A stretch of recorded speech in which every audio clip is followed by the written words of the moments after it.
사무엘하 15장 13절에서 23절. 전령이 다윗에게 와서 말하되 이스라엘의 인심이 다 압살롬에게로 돌아갔나이다 한지라.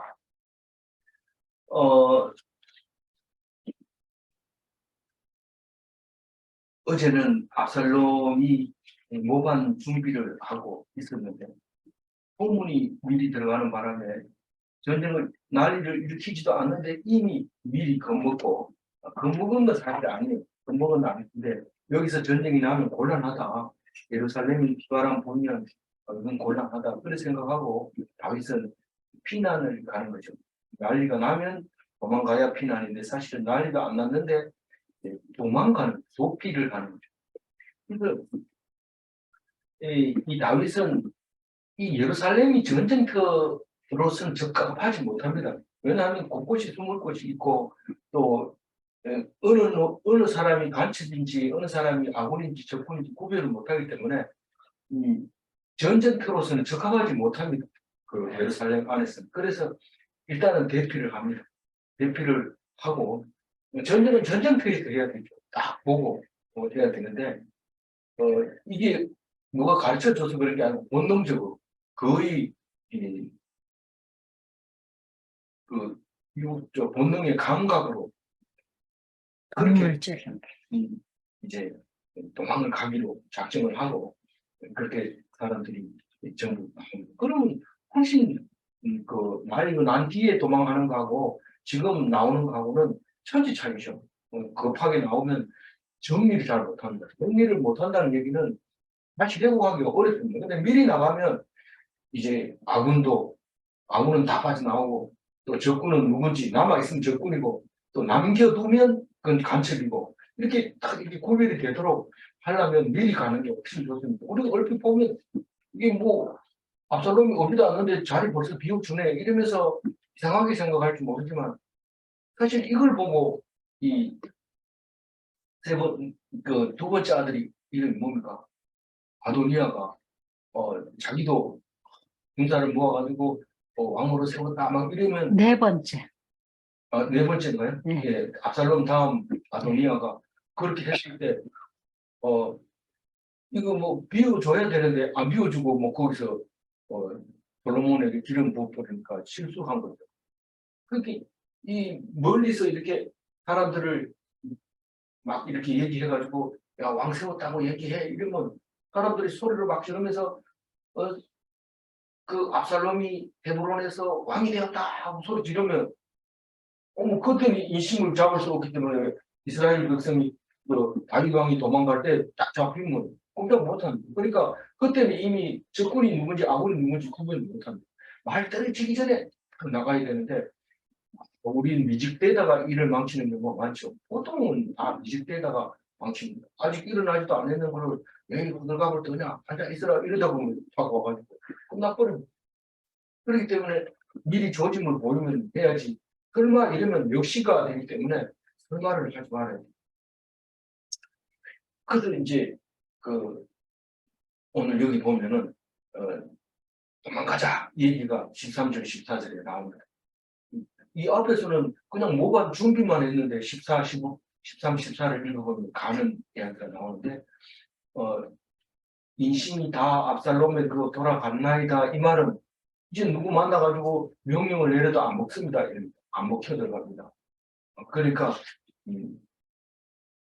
이렇게 말할 때 그 말을 하나님 목소리를 딱 듣는 거죠. 아, 이거는 떠나라는 말이다.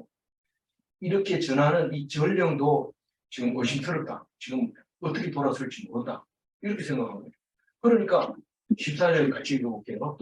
다윗이 예루살렘에 함께 있는 그의 모든 신하들이 일어나 도망하자. 그렇지 않으면 우리 중 한 사람은 압살롬에게 피하지 못하리라. 빨리 가자. 그랬건대 그가 우리를 급히 따라와 우리를 해하고 칼날로 성읍을 칠까 하노라. 이미 압살롬이 성에 들어서면 이제 끝나는 겁니다. 그렇기 때문에 오기 전에 가자. 사람들 오기 전에 몰래 살짝 왕궁을 비워놓자. 그래야지 왕궁도 깨끗하고 이렇게 할 거 아니냐. 그렇게 이제 유혈 사태를 피해서 갑니다. 어디로 갈까요? 요단 동편으로 갑니다. 요단 동편 말고 갈 데가 없어요. 서편에는 지중해가 있고, 북쪽에는 강대국들이, 아람이나 뭐 이런 강대국들이 피하면 걱정 못한, 남쪽에는 이집트가 있고, 이 요단강 건너가면 제일 가까운 거죠. 그럼 모압과 암몬과 이런 나라들이 자리를 잡고 있고, 더 밑으로 내려가면 에돔이 있고, 이러니까 그 다 사실은 친척들이잖아요. 그, 거기가 제일 피난하기 좋은 거. 우리가 집에서 막 싸우면 급하게 어디로 갑니까? 이웃집으로 갑니다. 요새는 우리 그런 거 잘 못 보지만요. 요새는 뭐, 이웃집으로 피하는 일은 누가 문 열어줍니까? 싸우고 온다고 해가지고. 근데 옛날에는 싸우고 옆집 도망가는 게 굉장히 많았어요. 저는 그런 걸 보면서 저는 이게 이제 옆집으로 간다 이러면 요단 동편으로 가는 거예요. 요단강 건너면 이웃이에요. 사실 그게 이스라엘 아닙니까? 이스라엘이지만 여기서는 지금 거기서는 말하자면 통제를 벗어난 거예요. 그래가지고 그때 그 요단 동편에 있는 두 지파 반이 여기 왔다가 가면서 그 앞에다 제단을 쌓잖아요.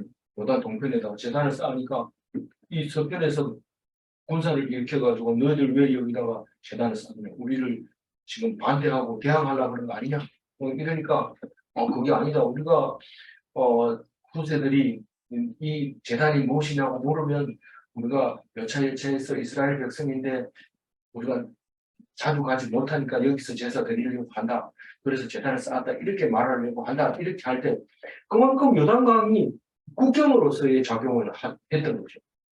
요단 동편으로 도망하면 뭐 따라오지도 못하고 실제로 가보면 거기는 사람 살 곳이 못 돼요.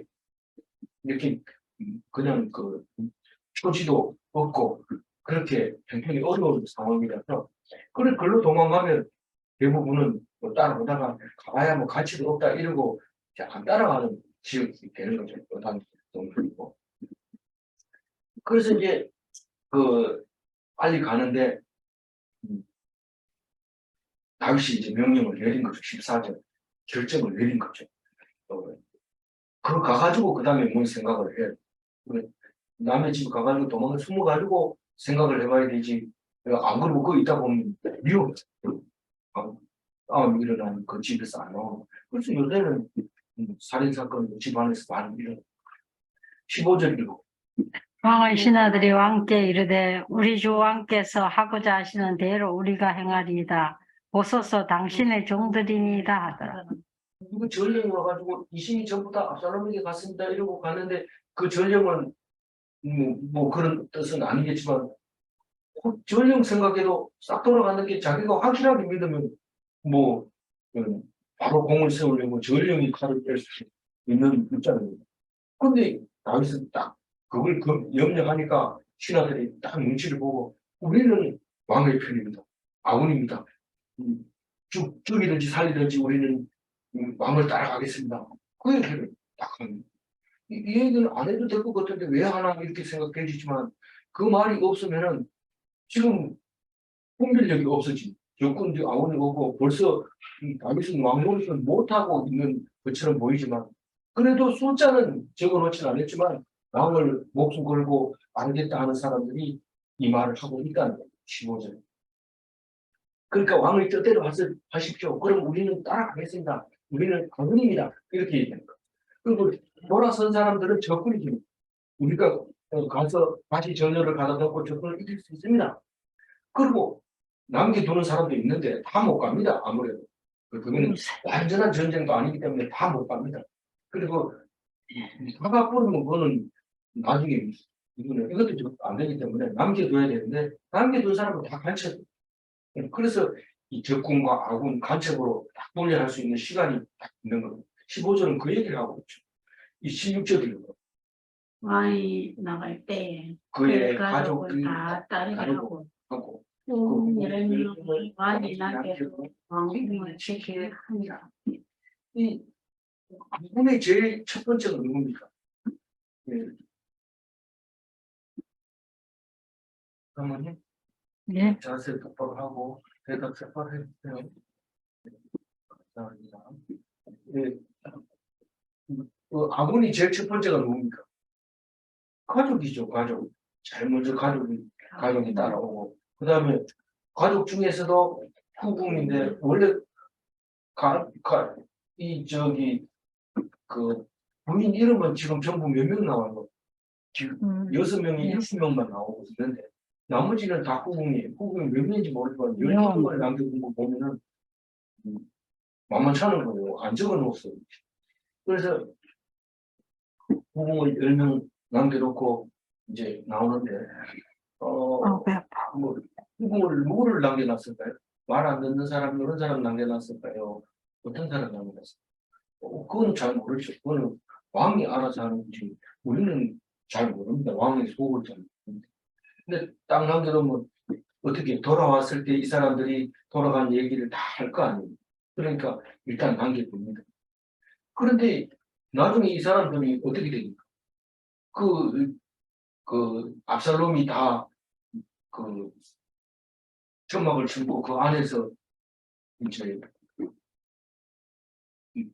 범하게 됨으로써 이게 아이도벨의 아이디어였잖아요. 근데 돌아와가지고는 이 10명의 후궁을 죽는 날까지 잠자리를 안 함으로써 생각으로 열고 죽었다. 이렇게 기록하고 있잖아요. 그럼 이게 뭡니까? 남아 있는 게 좋습니까? 가는 게 좋습니까? 좋고 나쁘고 없어요. 왕이 명령하고 명령한 대로 가야 돼. 나 잘생겼으니까 남겨놓고 갔나? 나 잘생겼으니까 데리고 갔나? 이렇게 온갖 생각을 다 하고 거기에 전심전력을 다하지만 남겨있는 게 좋은 건지 따라가는 게 좋은 건지 그건 아무도 상황을 알 수가 없습니다. 그러나 결과는 지금 분명히 이제 생가부 명단에 올라갈 10명을 남긴 분이 됩니다. 그럼 그 사람들이 절개를 지키고 돌아올 때까지 이 절개를 지키든지 아니면 절개 지키다 죽든지 뭐 이래야 됩니까? 실제로 왕이 온다 해도 왕 얼굴 한 번이나 볼까? 이러면서 이렇게 했을 때 그러면 이 10명이 잘했냐 잘못했냐 이거 말한다 하면 그거는 아니라는 거죠. 잘못을 따지는 게 아니라 이렇게 됐을 때는 이렇게 된다는 것을 우리에게 보여주는 거예요.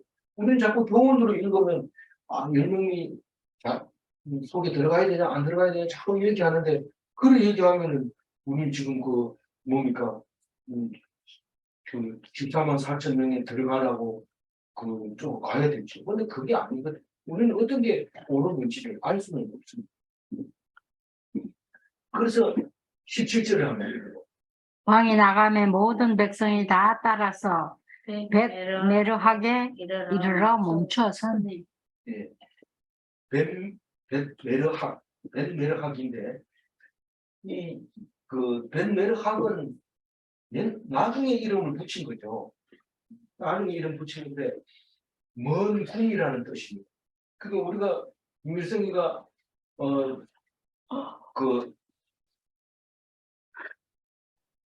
강원도 어디입니까? 그런 아이고 강원도 포천 경기도 포천 경기도 포천에 가면은 별장이 있잖아요. 거기 무슨 선정호수에 가면은 김일성 별장 있잖아요. 김일성이 잠깐 왔다 가면 김일성 별장으로 이름 붙이고 많은 사람들이 거기 관광을 가고 또 김일성이 쓰던 물건을 모아가지고 우리나라 전시하기도 하고 이야기도 쓰고 이러잖아요. 근데 이 왕이 벳메르학이 어디냐 이런 건 잘 모릅니다. 벳메르학은 분명히 예루살렘 성을 벗어나서 그 입구 쪽에 거기 있다고 봐요. 왜냐하면 뒤에 써놓은 걸 읽어보면 그런 거예요. 형식적으로 볼 때. 그래서 거기서 이제 인원 점검을 합니다. 멈춰서서. 따라온 거는 아군이고, 물론 간첩이 들어있을 수 있지만, 지금 상황으로 봐서는 간첩이 따라올 그 기회는 없었던 거죠. 그래서 아군이고, 이제 여기서 필요한 사람은 간첩으로 돌려보내고, 아군만 데리고 이제 가야 되는 거죠. 근데 이름을 미리 땡겨 쓴 거죠. 그때 그 앞에서 멈춰 섰다. 근데 그 이름을 모르니까 벤메르학이라고 미리 이름을 땡겨 쓰고 나중에 그 장소 이름을 벤메르학이라고 불렀던 거죠. 그래서 여기서 인원 점검한다 이러면 우리 열병한다. 군대에 출전하기 전에 이제 왕이나 국군 통수권자가 딱 지나가면 열병을 하잖아요. 열만 차서 인원 점검하면서 몇 명 지나가고 몇년대 막 이렇게 하면서 지나가는데 오늘 열병식을 보면은 우리는 그냥 놔두고 그 현재 열병식을 보면 왕이 자동차를 타고 군사를 그냥 놔두고 이렇게 한 바퀴 돌지만 지금은 보면 왕이 가만히 있고 앞에 이제 군인들이 지나가는 그 모습을 합니다. 그래서 왕 앞에 지나갈 때 우로 이러면 전부 우로 보고 왕을 보고 바로 이런 고개를 돌리고 이렇게 하는 그 열병식을 봤을 겁니다. 오늘 그래서 이제 인원수를 점검하는 것이 내려가기다 그렇게 말하는데 출애굽 백성들도 출애굽 해가지고 누가 나가자 말자 필요 없습니다. 그거 나와가지고 인원 점검을 하게 되죠. 출애굽기 12장 37절 한번 읽을게요. 이스라엘 자손이 라암세스에 떠나서 숫곳에 이르렀더니 하는 장들이 60만 명 가량으로 이 처음에 출애굽한 사람 인원수를 숫곳에서 점검하게 됩니다. 원래 어디 살았냐면 람세스 살았거든요. 거기서 불과 얼마 안 떨어집니다. 키로수로 따져도 얼마 안 떨어지는데 거기서 이제 인원 점검을 하고 그때 인원 숫자가 60만 명이다. 정확하게 못합니다. 그래서 가량이다. 그런데 이 숫자가 영원히 지금도 60만 명 그대로 사용하고 있어요. 그때는 대충 셌는데 지금은 정확하게 60만 명이다. 이렇게 얘기를 하고 있는 거죠. 18절 한번 읽어주세요. 그의 모든 신하들이 그의 곁으로 지나가고 모든 그렛 사람과 모든 블렛 사람과 및 왕을 따라 가드에서 온 모든 가드 사람 600명이 왕 앞으로 행진하라. 이 18절을 읽어보면 이제 왕이 앉아있고 이제 열병을 하는데 지나갑니다. 지나가면서 왕 앞에 와서는 고개를 탁 돌려서 왕을 보고 가야지. 그냥 가면 혼납니다. 그래서 우로 이러면 우로 딱 보고 여기 바로 지나가는 거죠. 그래서 맨 먼저 누가 지나가요? 가드 사람. 네, 신하들이 지나가요. 아까 우리는 왕의 신하입니다. 어디로 가든지 따르겠습니다. 그 충신들 말하고 딱 지나가고 그 다음에 그렛 사람과 모든 블렛 사람 이 그렛 사람과 블렛 사람은 지금으로 보면 똑같은 사람이에요. 그때 당시에는 구분했겠지만 제가 볼 때는 블렛 사람이 먼저 왔고 그렛 사람이 먼저 왔을 거예요. 맨 처음에 그렛 사람이 그레데라고 하는 섬에서 아마 그 지중해가 가라앉으면서 육지가 바다로 변하면서 그 사람들이 전부 이쪽으로 와서 살게 됐는데 나중에 그 사람들이 많아지면서 오래된 사람들을 블렛 사람으로 불렀지 않았겠는가 이렇게 얘기를 추산을 하고 있는 거예요. 어쨌든 그렛과 블렛은 떨어지지 않아요. 붙어 있고 그런데 블레셋에 가면 뭐 가드도 있고 5개의 성읍이 있지만 그걸 다 블레셋이라고 하는데 그 중에 가드가 제일 다윗이 잘 아는 데잖아요. 그 아기스에게 대패했다가 미친 척하고 살아남고 그리고 가드 왕 아기스에게서 그 땅을 얻어가지고 거기서 살았던 그때 600명이 이스라엘 백성에서 간 사람들이 있지만 거의 대부분 가드 사람들이 다윗을 따라왔는 걸로 보이잖아요. 숫자로 볼 때 숫자가 말씀을 하고 있는 거예요. 숫자가 그 말을 하고 있는 거예요. 그래서 모든 가드 사람, 그러니까 블렛 사람과 그렛 사람도 결국은 가드 사람이고 그 사람들이 600명인데 따라왔던 사람들이 왕을 따라오는 거예요. 이 왕을 따라 가드에서 온 사람은 다윗을 따라서 가드에서 10,000명 온 사람들을 말하고 있는 겁니다. 그런데 19절에 왕과 함께 또 이런 말이 있습니다. 읽어봅니다. 19절. 그때에 왕이 가드 사람 이때에게 이르되 어찌하여 너도 우리와 함께 가느냐 너는 쫓겨난 나그네이니 돌아가서 왕과 함께 내 곳에 있으라. 네. 여기는 지금 여기 왕과 함께 이것은 새 왕과 함께 다시 말해서 압살롬과 함께 네가 있던 그 예루살렘에서 진을 치고 있던 그 천막 속 자기 천막에 그거 가라. 네 집으로 가라. 이런 말을 하고 있는 거죠. 이게 가드 사람 이때가 600명을 다스리고 있었던 것 같아요. 대장인 것 같아요. 그래서 그 대장에게 얘기를 합니다. 네 우리하고 갈 필요는 뭐 있느냐. 나는 지금 아들한테 쫓겨서 가는 거지만 네가 이 예루살렘에 온 지 지금 얼마 안 되는 나그네 아니냐. 근데 네가 뭐 거기 있다고 해서 안전하지 못한 것도 아니고 어차피 다 똑같은 건데 너는 그 세왕이 오면 세왕을 끊기고 예루살렘에 살면 안 되겠냐. 돌아가라. 이렇게 얘기합니다. 근데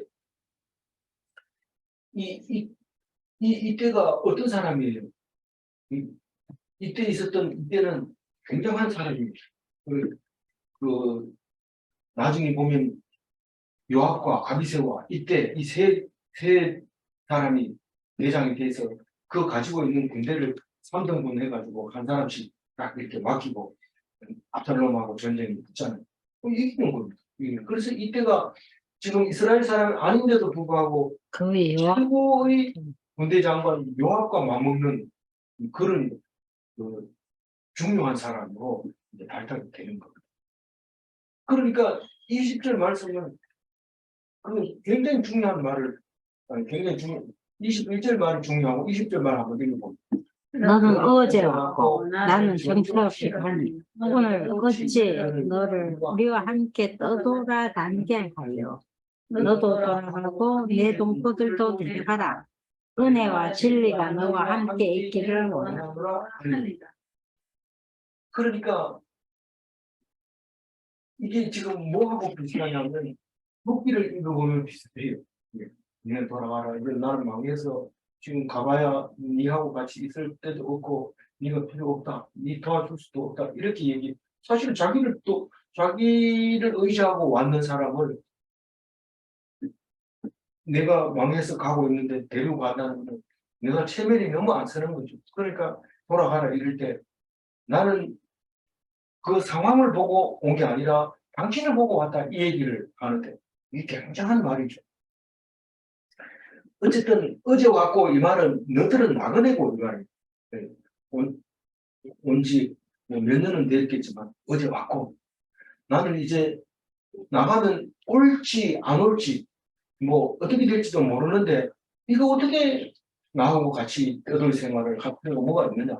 너는 근본적으로 필요가 없잖아. 나는 어쩔 수 없이 가지만 너는 돌아가라.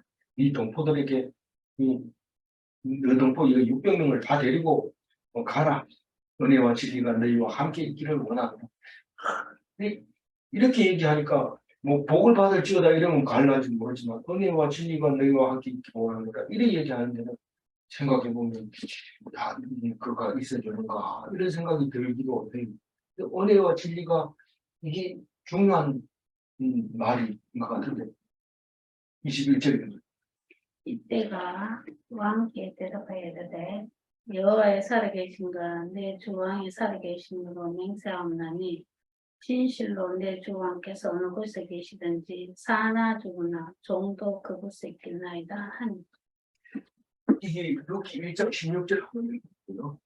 내게 어머니를 떠나며 어머니를 따르지 말라고 돌아가라. 돌아가라. 강권하지 마옵소서. 어머니께서 가시는 곳에 나도 가고 어머니께서 머무시는 곳에 나도 머물겠나이다. 어머니의 백성이 나의 백성이 되고 어머니의 하나님이 나의 하나님이 되시리니 어머니께서 죽으시는 곳에서 나도 죽어 거기 묻힐 것이라. 만일 내가 죽는 일 외에 어머니를 떠나면 여호와께서 내게 벌을 내리시고 또 내리시기를 원하나이다. 이거를 읽어보면 혼자 조용하게 읽으면 눈물이 막 나려고 그러죠. 그런 말씀이죠. 그래서 나오미 마음에 합한 충실한 신앙의 동반자 이 룻에 대해서 그 시어머니 나오미가 기가 막힌 동반자를 얻었죠. 그래서 나오미서가 아니라 룻이라고 말하죠. 그래서 룻은 예수님의 조상 할머니가 된 거죠. 근데 이게 얼핏 보면 나는 이 나오미 같은 어머니가 돼야 되는데 그게 마음대로 안 됩니다. 그건 안 되지만 룩과 같은 사람은 될 수 있죠. 그게 자유의식을 준 것 때문에 그런 거죠. 그래서 이게 지금 다윗이 훌륭하냐, 이때가 훌륭하냐, 이때가 훌륭하죠. 이때가 이렇게 이방인으로서 이스라엘 백성도 아니면서 왕이 살아계심으로 맹세하는데 하나 죽으나 왕이 어디 있든지 내가 왕과 함께 하겠습니다. 이렇게 말하죠. 우리는 하나님이 합당하다고 얘기하는 이유가 뭡니까? 다윗을 합당하게 여기는 이유가 하나님을 떠나지 않기 때문에 내 마음에 합한 자라고 얘기하잖아요. 근데 우리가 하나님 앞에 합한 자가 되려면은 하나님을 떠나면 안 돼요. 그런데 뭐 일주일에 한번 교회 가가지고 성경 말씀 읽고 하나님 만났다 이렇게 생각하는데 하나님 날마다 만나요. 말씀으로 계시는 하나님을 날마다 만나야 그게 함께 하는 거지. 그걸 가지고 뭐 썬데이 크리스찬 이러는 게 그게 좋은 말이 아니고 나쁜 말이거든요. 그러니까 우리 썬데이 크리스찬 이런 얘기는 욕하는 거라고 생각하고 말도 입에도 담지 마시고 날마다 말씀을 읽어주시기 바랍니다. 아 바쁜데 어떻게 날마다 해요? 이런 소리 하지 마세요. 안 바쁜데도 안 하기 때문에 하는 소리잖아요. 제 일주일로 하면은 진짜로 성경 보고 바쁘게 일하지만 성경 안 보는 사람은 맨날 심심하다 그러고 우울증이 걸리고 불면증이 걸리고 그래요. 그러니까 말씀 붙들고 건강하게 사시길 바랍니다. 22절 다윗이 이때에게 이르되 앞서 건너가라 하매 가드 사람 이때와 그의 수행자들과 함께한 아이들이 다 건너가고. 여기 제일 먼저 이때가 제일 먼저 건너가는 거는 쉬운 일이 아닙니다. 그건 천병이라 해가지고 위험합니다. 뭐 그게 적군이 있어서 그런 게 아니라 위험한 천병이 앞에 지나가면 뒤에 사람은 그냥 편안하게 따라갑니다. 그 앞에 있는 사람은 그냥 갔다가 뒤에 사람들 다 죽일 수가 있기 때문에 그냥 지나가는 게 아니고 굉장히 신경 써서 건너가야 되는데 그걸 이때가 하고 있는 거예요. 다윗은 정말 이스라엘 백성을 앞에 안 세우고 이방인들을 그렇게 앞장 세워가지고 가는 건 좀 사람이 좀 그렇지 않나? 양심에도 안 들리나? 이렇게 생각할지 모르지만 사실은 어쨌든 간에 이때는 그런 용감성이 없으면 또 이방인으로서의 또 자리를 못 차지하잖아요. 뭔가 한쪽이 그러니까 세 용사 중에 하나가니까 대단한 사람이에요. 어쩌면은 이제 이스라엘로서는 자격을 부족하면 그만큼 보충하려면 이렇게 앞장서야 되지 않겠는가 이런 생각도 드는 거고 사실 그것도 맞는 말이죠. 제일 앞장에 서가고 그다음 누가 가요? 가드 사람 이때와 그의 수행자들. 네. 그 수행자는 600명의 그 군사들을 말하는 거죠. 네. 그 다음에 그와 함께 한 아이들이 그 600명을 따라온 아이들이 있단 말이에요. 식구들. 여기는 아이들을 했지만 여자들까지 합해서 그래서 제일 먼저 건너가고 뒤에 사람은 그냥 따라가면 돼요. 이때만 믿고 마지막 23절을 봅니다. 온 땅 사람이 큰 소리로 불러 모든 백성이 앞서 건너가네. 왕도 기드론 시내를 건너가니 건너간 모든 백성이 광야길로 해. 거기 벤레르하기라는 곳이 이 성을 빠져나오자마자 바로 그 위치를 말한다는 것은 뭘 보고 알 수 있냐면 23절 기드론 시내를 보면 알 수 있습니다. 기드론 시내가 뭐 이게 대구 시내 뭐 이런 시내가 아니고 돌돌돌 흐르는 시내가를 말하는 거죠. 기드론 시내가가 있는데 감람산으로 가려면 기드론 시내를 건너야 감람산으로 갈 수 있습니다. 그런데 예수님 시대에 예루살렘에서 감람산으로 가는데 안식일에 가기 딱 좋은 거리다 이렇게 얘기합니다. 그러니까 4km가 안 되는 거죠. 강을 건너서 산으로 가는 거. 그 4km 이내 그러니까 쉽게 말하면 한 2km 예루살렘에서 2km 떨어져서 어디가 있다고요?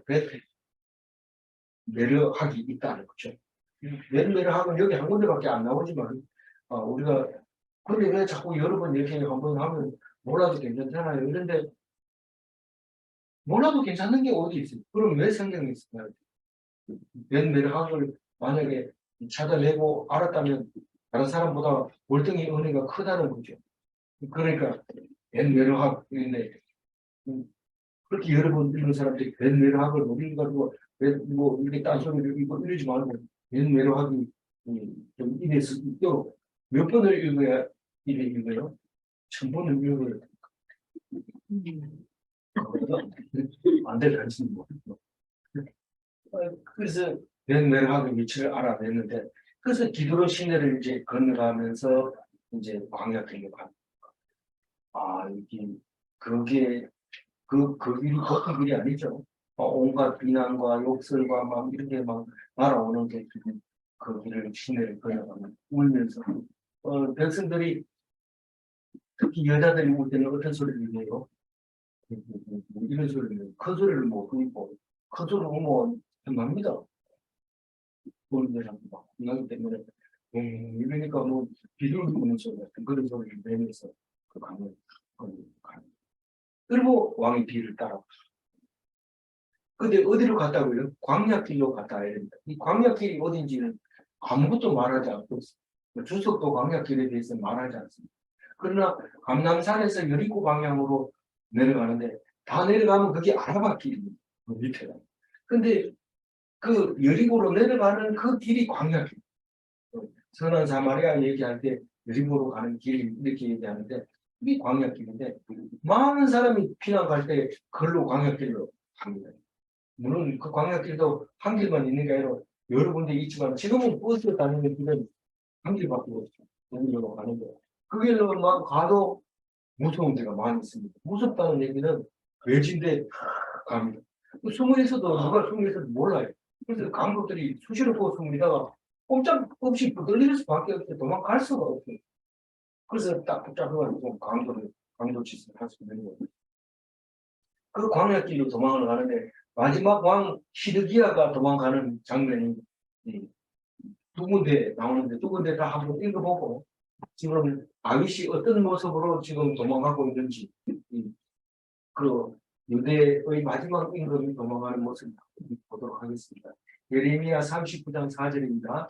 유다의 시드기야 왕과 모든 군사가 그들을 보고 도망하되 밤에 왕의 동산길을 따라 두담 셋문을 통하여 성읍으로 벗어나서 아라바로 갔더니 열왕기하 25장 4절도 그 성벽이 파괴됨에 모든 군사가 밤중에 두 성벽 사이 왕의 동산 견문길로 도망하여 갈대아인들이 그 성읍을 에워쌌으므로 그가 아르바 길로 가더니. 이게 똑같은 말을 이제 열왕기하에서도 얘기하고 예레미야에서도 얘기를 하고 있는데 똑같은 것을 그렇게 표현을 조금 다르게 했습니다. 그 시드기야 이러면은 누구지 알잖아요. 마지막 왕. 시드람 제일 마지막 왕인데 눈알이 빠지고 그 아라바 길로 가는 거를 거기서 붙잡아가지고 그러니까 그 뭡니까 여리고성 앞에 그 길이 아라바 길인데 거기서 붙잡아가지고 와가지고 눈알 빼고 아들 먼저 죽이고 눈알 빼지 그런 얘기하는 거 도망갔다 하면 걸로 갑니다. 아무쪼록 이 말씀을 읽으면서 21절 한번 다시 읽고 정리할게요.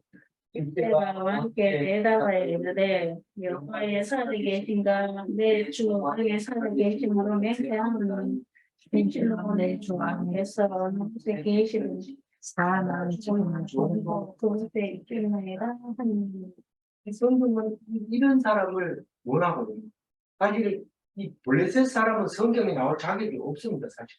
그런데 이때만큼은 이 성경에서 나와가지고 충성된 사람으로 이름을 올라가는데 우리는 이걸 왜 보여줄까요? 네가 하나님한테 이해 타산 따지지 말고 하나님한테 나는 이스라엘 백성이 아니야 뭐 이런다든가 뭐 이런 소리 하지 말고 하나님한테 충성하면 하나님이 반드시 복 주시고 영원한 나라를 보장해 준다. 그렇게 믿으시라는 말씀으로 드렸습니다. 그래서 일주일만 하나님을 만나면 그건 종교 생활이고요. 항상 하나님과 함께 하는 것이 기독인의 신앙생활입니다. 우리는 어디를 계시든지 하나님과 함께 하나이다. 이 말은 날마다 성경을 읽겠습니다. 교회에서 어디 야교회를 가더라도 꼭 성경 속에는 이제 그 지갑 속에는 예성이 들어 있어서 그것을 읽고 예배 사람과 나눌 수 있는 그런 그리스도인이 돼요. 매일 성경 말고